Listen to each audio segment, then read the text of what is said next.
अथ त्रयोदशोऽध्यायः। 12 अवतार की कथा। श्री सुक उवाच। निशम्य वाचं वदतो मुनिः पुण्यतमां नपः भूये पप्रच्छ कौरव्यो वासुदेव कथाद्रतः। विदुर उवाच। सवे स्वेयायां भुवा सम्राट प्रिया पुत्रः स्वयंभुवः प्रतिलभ्य प्रियां पत्नीं किं चकार ततो मुने चरितं तस्य राजर्षेराधिराजस्य सत्तम् ब्रूहि मे श्रद्धानाय विश्वक्सेनाश्रयो हासो श्रुतस्य पूषां शुचिर्श्रमस्य न वर्जसा सुरभिरीडेतोऽर्थः यत्तद्गुणाणानुश्रवणं मुकुन्दपादारविन्दं हृदयेषु येषाम्। श्री सुखदेव जी ने कहा, राजन, मुनिवर मैत्रेय जी के मुख से यह परम पुण्यमयी कथा सुनकर श्री विदुर जी ने फिर पूछा, क्योंकि भगवान की लीला कथा में इनका अत्यंत अनुराग हो गया था। विदुर जी ने कहा, मुने, स्वयंभु ब्रह्मा जी के प्रिय पुत्र महाराज स्वयंभु मनु ने अपनी प्रिय पत्नी शत्रुपा को पाकर फिर क्या किया? आप साधु शिरोमणि हैं। आप मुझे आदिराज राजर्षि स्वयंभु मनु का पवित्र चरित्र सुनाइए। वह श्री विष्णु भगवान के शरणापन्न थे, इसलिए उनका चरित्र सुनने में मेरी बहुत श्रद्धा है।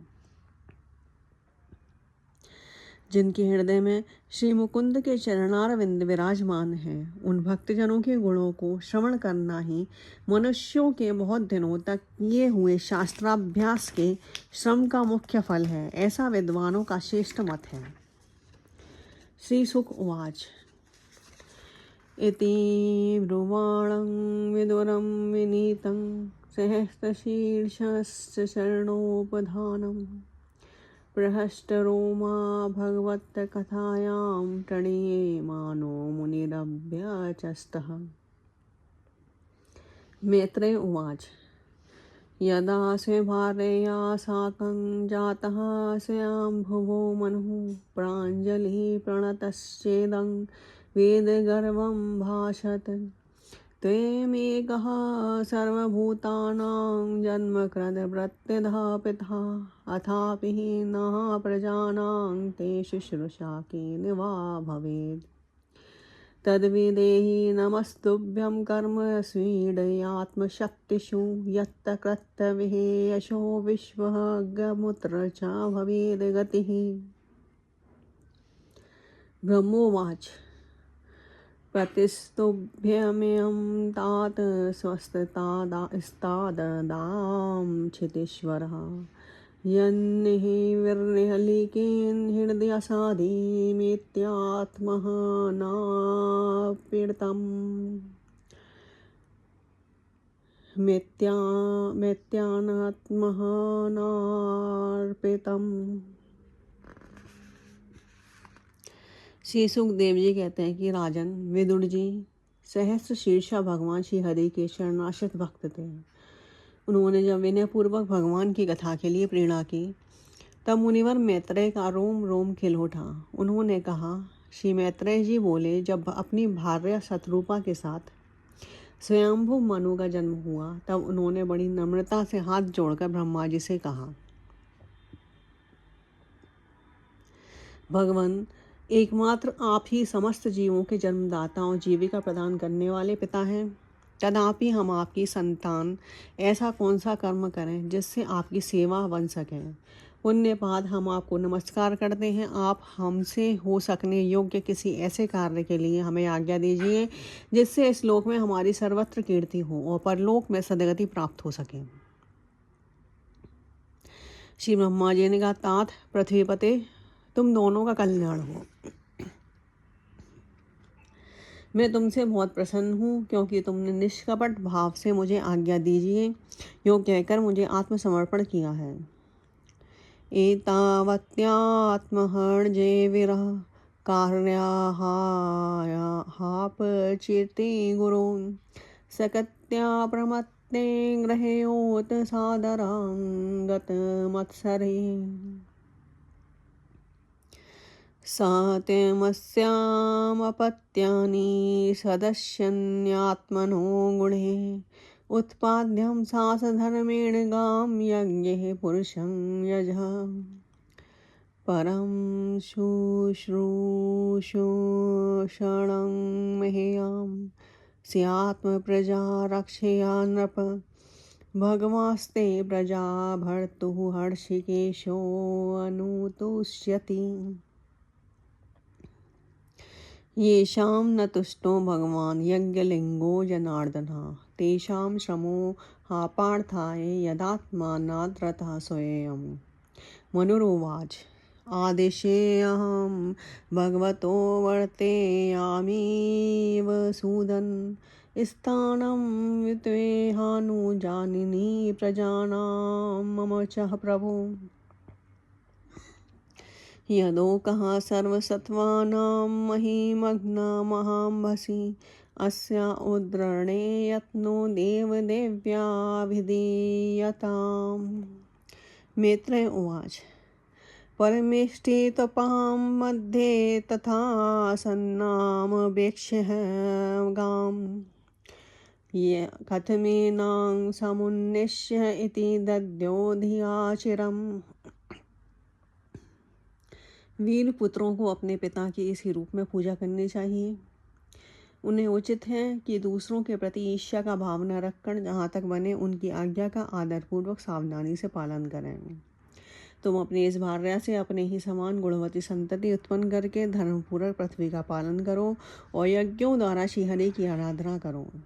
राजन, प्रजा पालन से मेरी बड़ी सेवा होगी और तुम्हें प्रजा का पालन करते देखकर भगवान श्रीहरि भी तुमसे प्रसन्न होंगे। जिन पर यज्ञ पूर्ति जनार्दन भगवान प्रसन्न नहीं होते उनका सारा श्रम व्यर्थ ही होता है, क्योंकि वे तो एक प्रकार से अपने आत्मा का ही अनादर करते हैं। मनु जी ने कहा, पाप का नाश करने वाले पिताजी, मैं आपकी आज्ञा का पालन अवश्य करूंगा, किंतु आप इस जगत में मेरे और मेरी भावी प्रजा के रहने के लिए स्थान बतलाइए। देव, सब जीवों का निवास स्थान पृथ्वी इस समय प्रलय के जल में डूबी हुई है। आप इस देवी के उद्धार का प्रयत्न कीजिए। श्री मैत्रेय जी ने कहा, पृथ्वी को इस प्रकार अथाह जल में डूबी देखकर ब्रह्मा जी बहुत देर तक मन में यह सोचते रहे कि इसे कैसे निकालूं।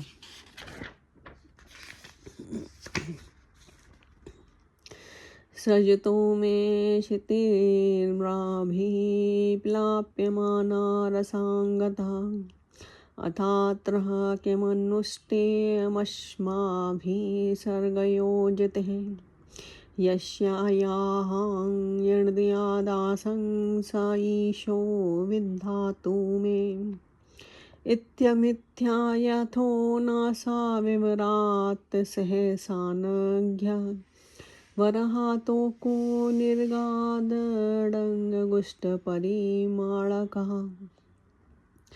तस्या विपश्यतः खस्तः क्षणेन किल भारत गजमात्रः प्रवृद्धे तदभूतं भून्महत मरीचि प्रमुखे विप्रेहे कुमारे मन्नुना सह दष्ट्वा तत्सोकरं तूपं तर्कयामास चित्रधा किमेतत्यशोकरव्याजं सत्वं दिव्यमवस्थितम् अहोवताश्चर्यमिदं नासायामे विनिश्रितम् दष्टोऽङ्गुष्ठः शिरो मात्रः क्षणादगण्डशिलासमः अपि स्विद् भगवानेश यज्ञो मे खेदयन्मनः।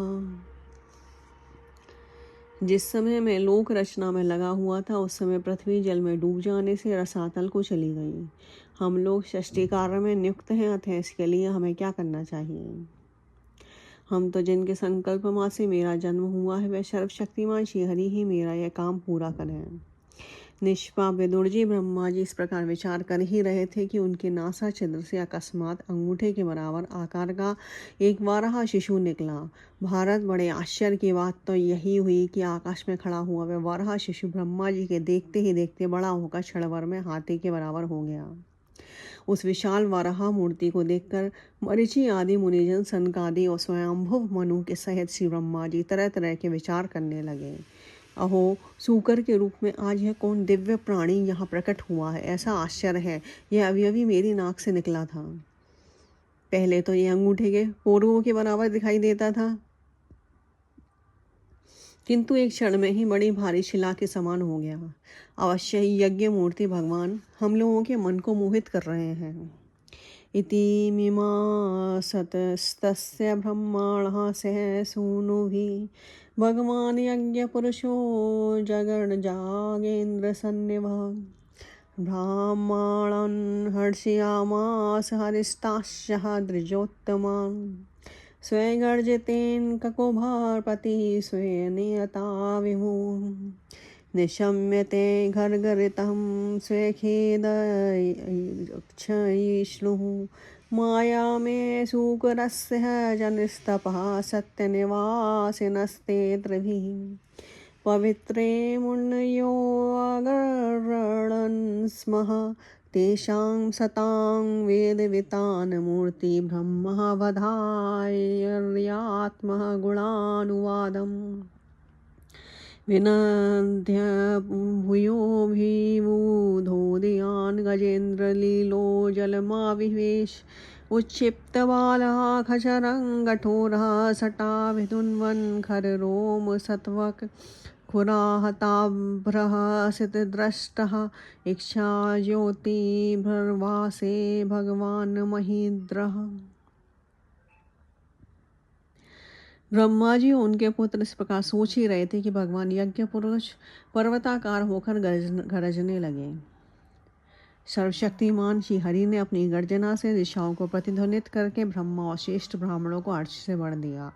अपना खेद दूर करने वाली माया में वाराह भगवान की गुरगुराहट को सुनकर वह जनलोक, तपलोक और सत्यलोक निवासी मुनिगण तीनों वेदों के परम पवित्र मंत्रों से उनकी स्तुति करने लगे।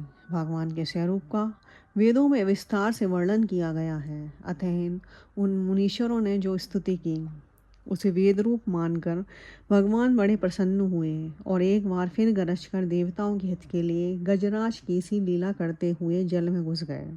पहले वह सूकर रूप भगवान पूंछ उठाकर बड़े बेग से आकाश में उछले और अपनी गर्दन के बालों को फटकार कर खुरों के आघात से बादलों को छितराने लगे। उनका शरीर बड़ा कठोर था, त्वचा पर कड़े कड़े बाल थे, दाढ़ें सफ़ेद थीं और नेत्रों से तेज निकल रहा था। उस समय उनकी बड़ी शोभा हो रही थी। घ्राणेन पृथिव्या पृथिवीं विजिघ्रन् क्रोडापदेशः स्वेया मध्वराङ्गः करालदष्टोऽप्यः करालद्रग्भ्यामुदीक्ष्य विप्रान् गृणतोऽविशत्तकम् स वज्रकूटाङ् निपातवेगविशीर्णकुक्षिः स्तन्यन्नूदन्वान् उत्सृष्टः दीर्घोऽभिमुञ्जेदुवार्तश्च शुक्रोश यज्ञेश्वर पाहि मेति कुरेक्षुरप्रदेर्यस्तदापः उत्तपारपारं त्रिपरुरसायाम् ददर्श गां तत्र शुशोपसुरगृहे यां जीवधानीं श्रेयमभ्यधत्तः स्वेदृष्टयोदधृत्य महीं निमग्नां सह उत्थितः सरुरुचिरसायां तत्रापि दैत्यं गदया अपतन्तं सुनावसन्दीपिततीव्रमन्युः। भगवान स्वयं यज्ञ पुरुष है, तथापि सूकर रूप धारण करने के कारण अपनी नाक से सूंघ सूंघ कर पृथ्वी का पता लगा रहे थे। उनकी डालें बड़ी कठोर थीं। इस प्रकार यद्यपि वे बड़े क्रूर जान पड़ते थे, तथापि अपनी स्तुति करने वाले मनीषी आदि मुनियों की ओर बड़ी सौम्य दृष्टि से निहारते हुए उन्होंने जल में प्रवेश किया। जिस समय उनका वज्रमय पर्वत के समान कठोर कलेवर जल में गिरा, तब उसके वेग से मानो समुद्र का पेट फट गया और उसमें बादलों की गड़गड़ाहट के समान बड़ा भीषण शब्द हुआ। उस समय ऐसा जान पड़ता था मानो अपनी उत्ताल तरंग रूप भुजाओं को उठाकर वे बड़े आर्द्र स्वर से, हे यज्ञेश्वर, मेरी रक्षा करो, इस प्रकार पुकार रहा है। तब भगवान यज्ञ मूर्ति अपने बाण के समान पैने खुरों से जल को चीरते हुए उस अपार जलराशि के उस पार पहुँचे। वहाँ रसातल में उन्होंने समस्त जीवों की आश्रयभूता पृथ्वी को देखा, जिसे कल्पांत में शयन करने के लिए उद्यत श्रीहरि ने स्वयं अपने ही उदर में लीन कर लिया था। फिर वे जल में डूबी हुई पृथ्वी को अपनी डालों पर लेकर रसातल से ऊपर आए। उस समय उनकी बड़ी शोभा हो रही थी। जल से बाहर आते समय उनके मार्ग में विघ्न डालने के लिए महापराक्रमी हिरण्याक्ष ने जल के भीतर ही उन पर गदा से आक्रमण किया। जज्ञानरुन्धानं सहेया विक्रमं सह लील्येवं मृगराडिमाभसिः तद्रक्तः पङ्क्ताङ्कितगण्डतुण्डो यथा गजेन्द्रो जगतीं विविन्दन् तमाललीनीलं सितदन्तकोटया च मामुत्क्षिपन्तं गजलीलियाङ्ग प्रज्ञाय भद्राञ्जलयोऽनुवाके विरीर्षः मुख्या उपतस्थूरीशम्। ऋषिः ऊचु जितं जितं ते अजित यज्ञभावन्त्रयीं तनुं स्वेयां परिधुन्वते नमः। यद्रोमगर्तेषु निलील्योरद्यवरास्तस्मै नमः कारणशूकराय ते। उनका क्रोध चक्र के समान तीक्ष्ण हो गया और उन्होंने उसे लीला से ही इस प्रकार मार डाला जैसे सिंह हाथी को मार डालता है। उस समय उसके रक्त से थूथने तथा कनपटी सन जाने के कारण वे ऐसे जान पड़ते थे मानो कोई गजराज लाल मिट्टी के टीले में टक्कर मारकर आया हो। तात जैसे गजराज अपने दांतों पर कमल पुष्प धारण कर ले, उसी प्रकार अपने सफ़ेद दांतों की नोक पर पृथ्वी को धारण कर जल से बाहर निकले हुए तमाल के समान नीलवर्ण वराह भगवान को देखकर ब्रह्मा मरीचि आदि को निश्चय हो गया कि यह भगवान ही है। तब वे हाथ जोड़कर वेद वाक्यों से उनकी स्तुति करने लगे। ऋषियों ने कहा, भगवान अजित, आपकी जय हो यज्ञपते, आप अपने वेद त्रयी रूप विग्रह को फटकार रहे हैं, आपको नमस्कार है। आपके रोम कूपों में संपूर्ण यज्ञ लीन है। आपने पृथ्वी का उद्धार करने के लिए ही यह सूकर रूप धारण किया है, आपको नमस्कार है। रूपं तवेतन्ननु दृष्टकृतात्मनां सुदर्शनः देव यदद्यवरात्महकं छन्दांसि यस्य त्वचीवर्हि रोमस्य वाज्यं दृशि त्वडङ्घ्रिषु जातु होत्रम् स्त्रक्तुण्ड आसीत्स्त्रुवीश नासियोरिडोदरे चमसः कर्णरन्ध्रे प्राशित्रमासे ग्रसने गृहास्तु ते यच्छवर्णं ते भगवन्नग्नहोत्रम् दीक्षानुजन्मोपसधा शिरोधरं तं प्रायणीयोदयनीया द्रष्टः जिव्याः प्रवगर्यस्तव शीर्षकं क्रतुः संवियावसन्ध्यं क्षितयो असवोहिते सोमस्तु रेथा सवनान्यवस्थिति संस्था विवेदास्तव देवधातवः सत्राणि सर्वाणि शरीरसन्ध्यस्त्यं सर्वयज्ञः क्रतुरिष्टः वन्दनः। देव दुराचारियों को आपके शरीर का दर्शन होना अत्यंत कठिन है, क्योंकि ये यज्ञ पुरुष है। इसकी त्वचा में गायत्री आदि छंद, रोमावली में कुश, नेत्रों में घृत और चारों चरणों में होता, अध्वर्यु, उद्गाता और ब्रह्मा, इन चारों ऋत्विजों के कर्म हैं। ईश आपकी थूथनी, मुख्य अग्रभाग में स्त्रुक है, नासिका छिद्रों में स्त्रुवा है, उदर में ईड़ा यज्ञ भक्षण पात्र है, कानों में चमच है, मुख में प्राशित्र ब्रह्मा भाग पात्र है और कंठ छिद्र में ग्रह सोम पात्र है। भगवान आपका जो चवाना है वही अग्निहोत्र है। बार बार अवतार लेना यज्ञ स्वरूप आपकी दीक्षणीय इष्टि है। गर्दन उपसत 3 इष्टियाँ हैं, दोनों डाणे प्रायणीय दीक्षा के बाद की दृष्टि और उदयनीय यज्ञ समाप्ति की इष्टि है। जिव्या प्रवगर्य प्रत्येक उपसदा के पूर्व किया जाने वाला महावीर नामक कर्म है। सिर सभ्य होम रहित अग्नि और आप सद्य उपासनाग्नि है तथा प्राण चित्ते इष्ट काचयन है। देव आपका वीर सोम है। आसन बैठना प्रातः सवनादि 3 सवन है। सातों धातु अग्निष्टोम, अत्यग्निष्टोम, उत्थ, षोडशी, वाजपेयी, आत्रिरात्र और आपतो यार्म नाम की 7 संस्थाएं हैं तथा शरीर की संधियां जोड़ संपूर्ण सत्र है। इस प्रकार आप संपूर्ण यज्ञ सोम रहित याग और क्रतु सोम रहित याग रूप हैं। यज्ञानुष्ठान रूप इष्टियां आपके अंगों को मिलाए रखने वाले मांसपेशियां हैं। नमो नमस्ते अखिल मंत्र देवता द्रव्याय सर्वकृतवे क्रियात्मने वैराग्य भक्ति आत्म जयानुभावित ज्ञानाय विज्ञा गुरवे नमो नमः। दष्टाग्रकोटया भगवस्त्वया धृता विराजते भूधर भुः सबूधरा यथा वन्नान्यः सरतो दत्ता धृता मंत्रं यजेन्द्रस्य सपत्रपद्मिनी त्रयीमये रूपमिदं च सोकरं भूमण्डले नाथ दत्ता धृतेन ते चक्रास्ते षड्घनेन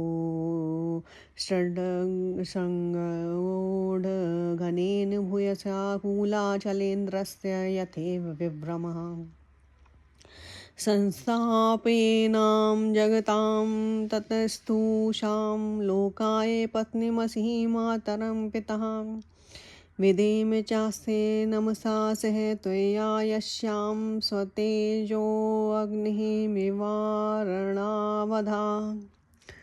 समस्त मंत्र देवता द्रव्य यज्ञ और कर्म आपके ही स्वरूप हैं। आपको नमस्कार है।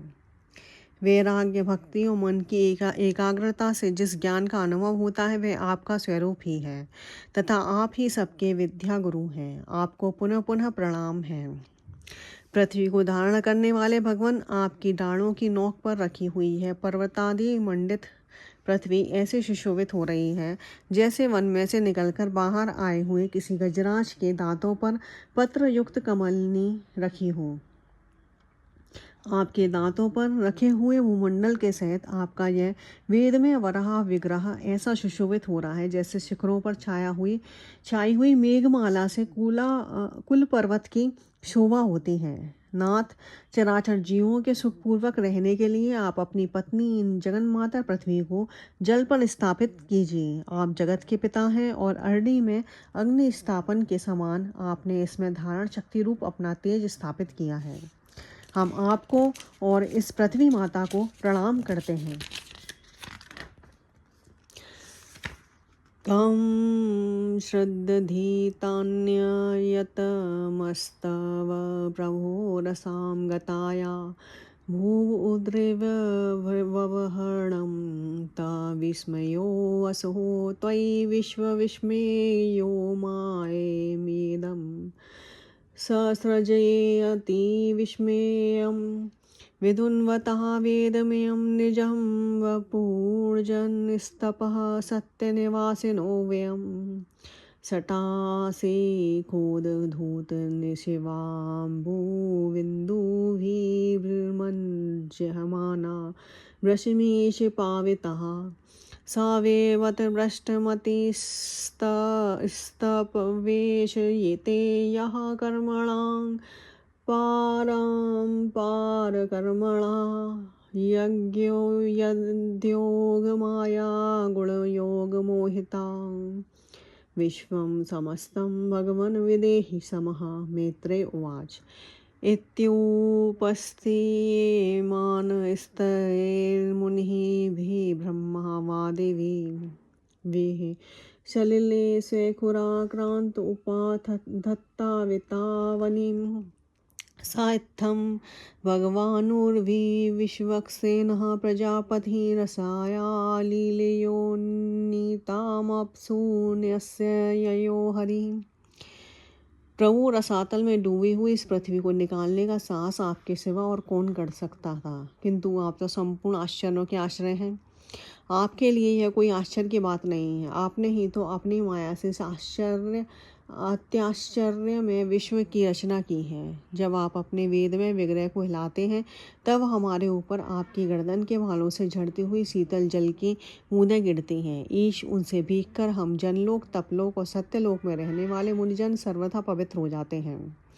जो पुरुष आपके कर्मों का पार पाना चाहता है, अवश्य ही उसकी बुद्धि नष्ट हो गई है, क्योंकि आपके कर्मों का कोई पार ही नहीं है। आपकी ही योग माया के सत्वादी गुणों से यह सारा जगत मोहित हो रहा है। भगवान, आप इसका कल्याण कीजिए।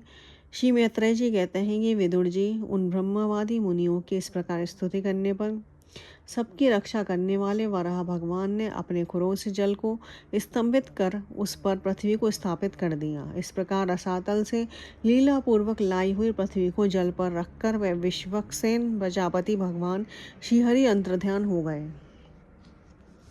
या एवमेतां हरिमेधसो हरिः कथां सुभद्रां कथयनीयमायेन शृण्वेत् भक्त्या शवेत् होषितिं जनार्दनो अस्याशु हृदि प्रसीदति तस्मिन् प्रसन्ने सकलाशीषां तपो हि किं दुर्लभता विरलं लवात्मभिः अनन्यदृष्ट्या भजतां गुह्याशयं स्वेयं विद्यते स्वे गतिं परः पराम्। को नाम लोके पुरुषार्थसारवितः पुरा कथानां भगवत्कथासुधाम् आप्ये कर्णाञ्जलिर्वापहामहो विरचेत विना नरेतरम्। विदुर जी, भगवान की लीला में चरित्र अत्यंत कीर्तनीय है और उनमें लगी हुई पृथ्वी बुद्धि सब प्रकार के पाप तापों को दूर कर देती है। जो पुरुष उनकी इस मंगलमयी मंजुल कथा को भक्तिभाव से सुनाता है, उसके प्रति भक्त वत्सल भगवान अंत स्थल से बहुत शीघ्र प्रसन्न हो जाते हैं। भगवान तो सभी कामनाओं को पूर्ण करने में समर्थ हैं। उनके प्रसन्न होने पर संसार में क्या दुर्लभ है, किंतु उन तुच्छ कामनाओं की आवश्यकता ही क्या है। जो लोग उनका अनन्य भाव से भजन करते हैं, उन्हें तो वे अंतर्यामी व परमात्मा स्वयं अपना परम पद ही दे देते हैं। अरे, संसार में पशुओं को छोड़कर अपने पुरुषार्थ का सार जानने वाला ऐसा कौन पुरुष होगा जो आवागमन से छुड़ा देने वाली भगवान की प्राचीन कथाओं में से किसी भी अमृतमयी कथा का अपने कर्णपुटों से एक बार पान करके फिर उनकी ओर से मन हटा लेगा। इति श्रीमद्भागवते महापुराणे पारमहंस्या संहितायां तृतीय स्कंदे वाराह प्रादुर्भावानुवर्णने त्रयोदशोऽध्यायः।